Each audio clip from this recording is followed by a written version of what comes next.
Neymar junior Brazil দলের অধিনায়ক শুধু একটা আর্মব্যান্ড না, এটা ছিল কোটি মানুষের ভালোবাসার দায়িত্ব। একদিন হয়তো নেইমার বিদায় নেবে, ব্রাজিল দলের নতুন অধিনায়ক আসবে, নতুন খেলোয়াড় আসবে, পুরনোরা চলে যাবে। সবকিছুই স্বাভাবিক, ফুটবলের নিয়মই এমন।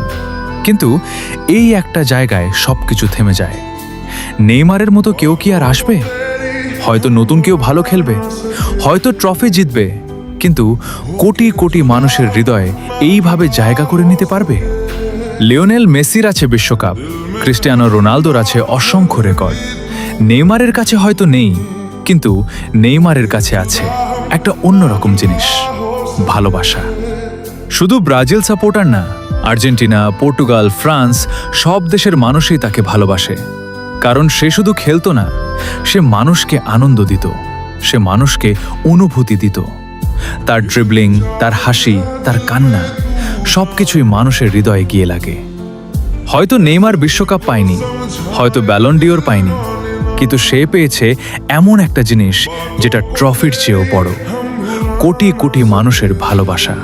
যেদিন সে বিদায় নেবে, সেদিন ব্রাজিল শুধু একজন অধিনায়ক হারাবে না, পৃথিবী হারাবে একটা অনুভূতি। কারণ সবাই ট্রফি জিতে মহান হয় না, কেউ কেউ মানুষের হৃদয় জিতে অমর হয়ে যায়।